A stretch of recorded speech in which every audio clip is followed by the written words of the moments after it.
ಎಲ್ಲ ಕರ್ನಾಟಕದಲ್ಲಿರ್ತಕ್ಕಂಥ ಎಲ್ಲ ಮಾದಿಗ ಸಮುದಾಯಕ್ಕೆ ಯಲ್ಲಪ್ಪ ಆಲ್ದರ್ತಿ ಮನವಿ ಮಾಡಿಕೊಳ್ಳೋದೇನೆಂದರೆ, ಇತ್ತೀಚೆಗೆ ರಾಜ್ಯ ಸರ್ಕಾರ ಒಳ ಮೀಸಲಾತಿ ಜಾರಿ ಮಾಡಿದೆ. ಅದು ಹಿಂದೆ AG ಸದಾಶಿವ ಆಯೋಗದ ವರದಿ 6531 ಅಂತೇಳಿ 15%ನಲ್ಲಿತ್ತು. ಅದನ್ನು ಮಾಡಲಿಲ್ಲ. ಹೀಗೆ 5.25 5.25 4.50 ಅಂತೇಳಿ 15%ನಲ್ಲಿ ಡಿವೈಡ್ ಮಾಡಿ ರಾಜ್ಯ ಸರ್ಕಾರ ಒಳ ಮೀಸಲಾತಿ ಜಾರಿ ಮಾಡಿದೆ. ಓಕೆ, ಒಪ್ಪಿಗೆ. ನಾನೇನಂತೀನಿ ಅಂದರೆ, 15 ಪೋಸ್ಟ್ಗಳಿಗಿಂತ ಒಳಗಿದ್ರೆ ಅದು SCಯಲ್ಲಿ ಜನರಲ್ ಆಗ್ತದಂತೇಳಿ ಒಂದು ರಾಜಕೀಯ ಕುತಂತ್ರ ನಡೆದಿದೆ.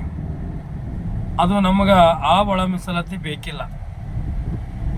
ನಮಗೆ ಮಾದಿಗರಿಗೆ ಏನು ಬೇಕಂದರೆ 5.25 ಇರಲಿ, ಓಕೆ, ಒಪ್ಕೊಂತೀವಿ. 5.25ರಲ್ಲಿ ನಮಗೆ ಕರೆಕ್ಟಾಗಿ ಮೀಸಲಾತಿ ಸಿಗಬೇಕು ಮತ್ತು ನಮಗೆ ರಾಜಕೀಯವಾಗಿ ಬೇಕು. ಗ್ರಾಮ ಪಂಚಾಯತಿ, TP, ZP, MLA, MP ಯಾವುದೇ ಇರಲಿ, MLC, ಆ ಥರ ಎಲ್ಲ ರಾಜಕೀಯವಾಗಿ ನಮಗೆ ಮೀಸಲಾತಿ ಬೇಕು. ಈಗ 3% ಮೀಸಲಾತಿ ಯಾರಿಗಿದೆ? ST ಸಮುದಾಯದವರಿಗೆ, ನಾಯಕ ಸಮುದಾಯಕ್ಕಿದೆ. ಅದೇ ಥರ ನಮಗೆ 5.25ರಲ್ಲಿ ನಮಗೆ ಎಲ್ಲ ಥರ ಸೌಲಭ್ಯ. ಇವತ್ತು ಗ್ರಾಮ ಪಂಚಾಯತಿಯಲ್ಲಿ ಮನೆ ಬರ್ಬೋದು, ಇವತ್ತು TPಯಲ್ಲಿ ಬರ್ಬೋದು, ಪುರಸಭೆಯಲ್ಲಿ ಬರ್ಬೋದು. ಮನೆ ಹಿಡ್ಕೊಂಡು, ಸರ್ಕಾರಿ ಸೌಲಭ್ಯ ಹಿಡ್ಕೊಂಡು, ನೌಕರಿ ಎಲ್ಲ ಜಾಬ್ಗಳು ಹಿಡ್ಕೊಂಡು ರಾಜಕೀಯವಾಗಿ ಮೀಸಲಾತಿ ಬೇಕು. ನಮಗೆ ಸುಮ್ಮನೆ ಡಂಬಾಚಾರಕ್ಕೆ ಮಾದಿಗರಿಗೆ ಮೂಗಿಗೆ ತುಪ್ಪಂಚಂಥ ಕೆಲಸ ಈ ಸರ್ಕಾರ ಮಾಡಿದೆ. ಇದು ನಮಗೆ ಒಪ್ಪಲ್ಲ. ನಮಗೆ ರಾಜಕೀಯವಾಗಿ ಬೇಕು. ಇದು ಮುಂದಿನ ದಿನಮಾನದಲ್ಲಿ ಇವತ್ತಿನಿಂದ ನಾವು ಪ್ರಾರಂಭ ಮಾಡ್ತಾ ಇದ್ದೀನಿ. ಯಲ್ಲಪ್ಪ ಆಲ್ದರ್ತಿ ನಮಗೆ ರಾಜಕೀಯವಾಗಿ ಮೀಸಲಾತಿ ಬೇಕೆಂದು ಮಾದಿಗ ಸಮುದಾಯದ ಪರವಾಗಿ ಹೋರಾಟಕ್ಕೆ ಮುಂದುವರಿತೀನಿ. ನಾನು ಹುಟ್ಟಿದ್ದು ಒಂದು ದಿನ, ಸಾಯೋದು ಒಂದು ದಿನ. ಸಾವಿಗಂತೂ ನನ್ನ ಜೀವಮಾನದಾಗ ಎದುರಿಲ್ಲ, ನಾನು ಎದುರುದೂ ಇಲ್ಲ. ಬೇಕಿದ್ರೆ ರಾಯಚೂರು ಜಿಲ್ಲೆಯ ದೇವದುರ್ಗ ತಾಲೂಕಿನ, ಈಗ ಅರಕೇರ ಆಗ್ಯದ, ಅರಕೇರ ತಾಲೂಕಿನ ಆಲ್ದರ್ತಿ ಗ್ರಾಮಕ್ಕೆ ಬಂದು ನನ್ನ ಹೆಸರು ಕೇಳ್ರಿ.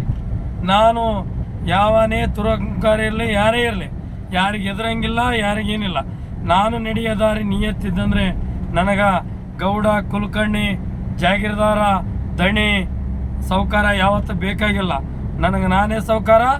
ನಮ್ಮಪ್ಪ ನನಗೆ ದಣಿ, ನಮ್ಮ ತಾಯಿ ನನಗೆ ಎಲ್ಲ ನನಗೆ ಮಾಲಕರು, ನಮ್ಮ ತಂದೆ ತಾಯಿ. ನಾನೇ ನನ್ನ ಮನೆಗೆ ಸೌಕಾರ. ನಾನು ಯಾರಿಗೆ ಎದುರಂಗಿಲ್ಲ. ನನಗೆ ಸಮಾಜಕ್ಕೆ ಏನು ಮೀಸಲಾತಿ ಬೇಕು ಅದು ಕರೆಕ್ಟಾಗಿ ಬೇಕಂತ ನಾನು ಹೋರಾಟದಲ್ಲಿ ಮುಂದುವರ್ತೀನಿ. ತಮ್ಮೆಲ್ಲರ ಸಹಕಾರ ಬೇಕು.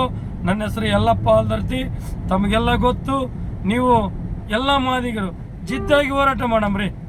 ಯಾಕೆ ಎಲ್ಲರೂ ಹೇಳ್ತಾರ ಅದಾಯ್ತು ಇದಾಯ್ತು ಅಂತ. ಯಾರಿಗೆ ಡೊಂಗಿ ಬೆದರಿಕೆಗೆ ಎದುರೋದು ಬೇಡ. ಹುಟ್ಟಿ ಒಂದಿನ, ಸಾಯೋದು ಒಂದಿನ. ಹುಟ್ಟುವಾಗ ಬೆತ್ತಲೆ, ಹೋಗುವಾಗ ಕತ್ತಲೆ.